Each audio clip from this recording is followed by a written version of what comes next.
Chapter 88. Siddle threw the old bronze key into the wax mask man's hand. He quickly caught it, carefully holding the key, looking both funny and pitiful. Siddle pointed to the place for him, and calmly said, "The things Trudy left for you should be there." The wax mask man held the key, seemingly hesitant, but finally stepped forward, bent down, and groped to open the door of the cabinet under the TV. The bronze key was inserted, and after turning it a few times, the side door opened with a click. Behind the man, Siddle caught a glimpse of a cabinet full of presents. This was a birthday present Trudy had specially prepared for her children before she passed away. "If we follow Trudy's will, perhaps before you grow up, on your birthday every year, your brother Vincent should give you a present on her behalf. Looks like he broke his promise." Humph! The girl's words echoed in the dark and empty basement with a sneer, revealing the secret that had been sealed for more than 10 years in front of the man. "You respect your brother very much, but it seems like he doesn't really care about you. And your mother, Trudy."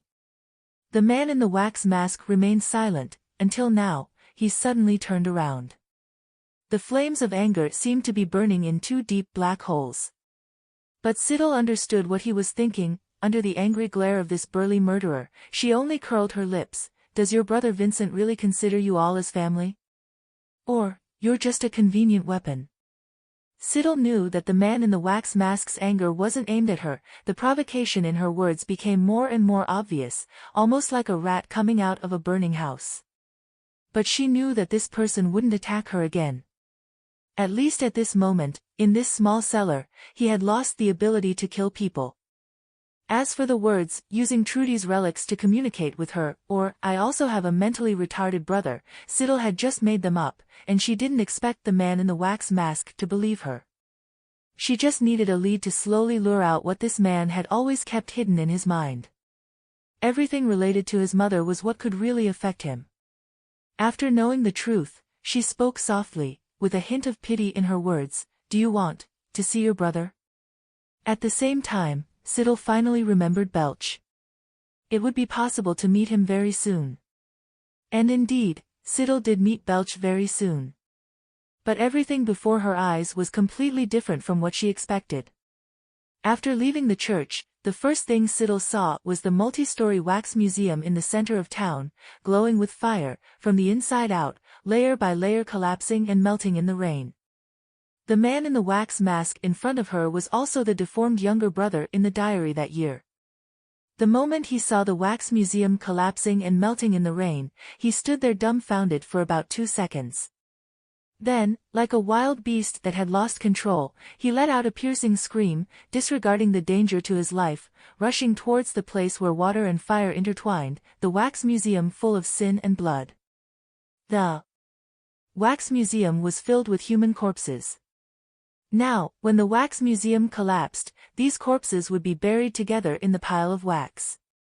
When the man in the wax mask rushed over, did he ultimately want to directly question his brother why he had deceived him and then take revenge, or did he think of the many years of friendship and go save people? The suspicious things that followed the figure of the man who disappeared in the ruined wax museum, no one knew. Siddle raised her eyebrows. Her mood at the moment was quite complicated beyond expectation. She glanced at the 2 people standing opposite each other beside the museum, looking like they had just been fished out of the wax. She smiled and greeted them. "What a coincidence, I was just about to go find you too. We actually met here." Belch shouted in surprise, "Sister Charlie." His already pale complexion became even more unsightly, and his calves began to tremble slightly. The 2 had just escaped from the wax museum. They were originally facing each other at the side of the museum, but before they could exchange a few threatening words, they saw a man wearing a wax mask, holding a sharp weapon in his hand, storming over. Charlie and Belch were both a bit weak, and the 2 were evenly matched. Belch had to keep his dignity, and tried his best to use his acting skills to show that he was not easy to deal with, and that he was actually just a paper tiger. Although Charlie had killed people before, he was a spoiled young master, so if they really fought, it would be impossible. Before that, Belch and Charlie had found some clues in the kidnapper's house, and also learned that there were 2 murderers in town, and that the kidnapper also had a younger brother. Wearing wax masks. The 2 looked at each other, not yet deciding whether to start dealing with the remaining murderer or not, when they saw a girl wearing a black raincoat walking behind him. It was Siddle. It seemed that she was quite compatible with the murderer. Charlie. Belch. Both of them felt strange and fell into silence, thinking at the same time about the similar characteristics between Siddle and the murderer, the possibility that the 2 of them had met at first sight. But before they could react, the man wearing the wax mask, as if he had lost his mind, suddenly rushed into the melting wax museum. The temperature in the wax museum was too high, even with the rainstorm holding it back, the temperature was still gradually melting everything.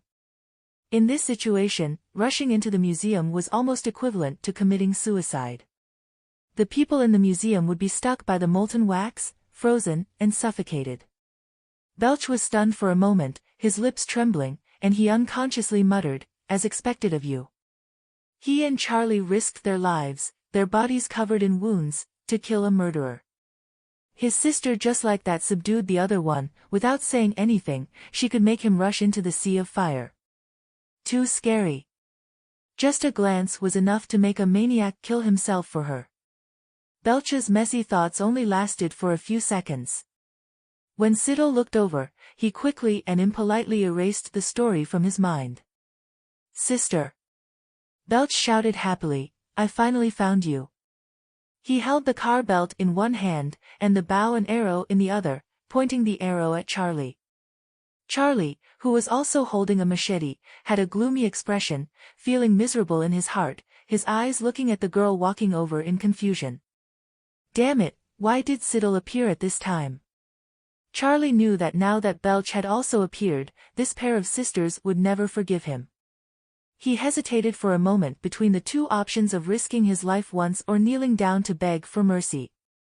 While hesitating, Charlie tilted his head slightly to look at the pale and cold face of the girl who was very close. He saw the girl's long, thin eyelashes raised, revealing a pair of deep blue pupils like a frozen lake, cold to the bone. Charlie silently swallowed his saliva. Good, it's best to beg for mercy. Just as Charlie had this idea, the blonde girl kicked him. Siddle's figure looked slender, but her core strength was very stable. She kicked Charlie in the stomach with no small force, causing Charlie to take 2 steps back, his stomach aching. But before he could stand firm, Siddle continued to kick him again. This time it was in the face. The blonde girl chuckled, her eyes cold, stepping on his wrist that was holding the machete. After twisting it back and forth a few times, she calmly kicked the machete away, leisurely squatted down, smiling as if she was very happy, grabbed Charlie's hair and lifted his head up, with her other hand pulled Belch beside her, pulled out the arrow in his hand, the sharp tip of the arrow pointed at Charlie's panicked face. "Why do you look so miserable?" The arrow glided from the cheekbone to the man's tensely moving Adam's apple. Siddle narrowed his eyes and suddenly smiled. His voice was both soft and gentle, and there was a hint of regret. "At first, when you wanted to get the belt, if you could kneel down like this and beg me, maybe I would have agreed in a good mood. What a pity." The girl's indifferent words stirred up a storm in Charlie's heart. He opened his mouth, wanting to say something. However, Belch, who had caught the keyword belt at the side, excitedly stepped forward. "Sister, do you want a belt?" "I have one." He happily raised the belt in his hand, wanting Siddle to see it. "Look. I found this at the house of the pervert who kidnapped me." Speaking up to here, Belch felt quite proud, and his words also revealed his intention to be praised. "Siddle."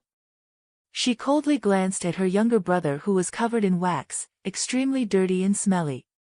She was still threatening him, but this thing came forward, chattering away, excitedly saying a series of words, extinguishing the gloomy and terrifying atmosphere. Suddenly, Siddle's mood became a little strange. She thought about the story she had made up. Now she really had the illusion that she was the older sister who was having a headache raising a mentally handicapped younger brother. But to be able to survive from Vincent, fight back, find the belt, and even try to confront Charlie. This younger brother, he was stupid, but sometimes his desire to survive was very strong. If he was said to be smart, then the word smart would not be reduced to this level. Siddle. She was silent for a moment, and sure enough, she saw Charlie let out a sigh of relief. He overcame his sudden fear, realized that Siddle had no intention of killing anyone, and restored his fake expression. He weakly begged for mercy. Actually, I never wanted to hurt anyone. After Belch said he had a belt, he was still very pleased in his heart, waiting for his sister's appreciative gaze. He still had a lot of things he wanted to say, such as how he cleverly used scissors to escape from the kidnapper's rope, how he destroyed the light switch in the kidnapper's house, how he found a suitable belt on the desk. After hiding in the gap, Belch tried to wait silently for the kidnapper, who was Vincent, to return. But Vincent wasn't the only one who returned. He also dragged a man with him. That man was Charlie. During the chase with Vincent, although both of them had guns, due to the difference in strength and familiarity with the terrain, Charlie was eventually defeated by Vincent and dragged back home. After returning home, he saw the house was dark and realized that something was wrong. Vincent reacted very quickly. When he saw Charlie tied up, Belch knew that he could not hide there anymore. He took advantage of the darkness to run into the underground passage, and discovered that this passage was connected to a secret room. In the secret room, there was a giant furnace for melting wax, and many sophisticated tools for creating human wax statues.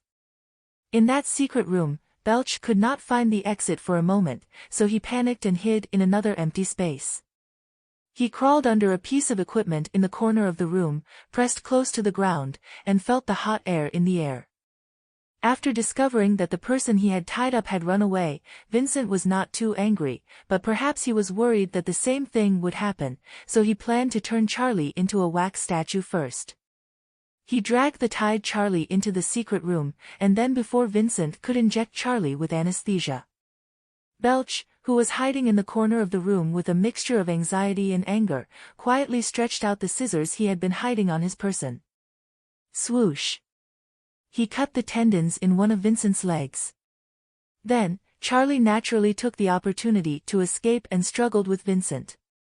During the scuffle, the furnace was accidentally knocked over. The fallen furnace melted the wax. The underground passage in Vincent's house led to that secret room, which was also part of the town's wax museum.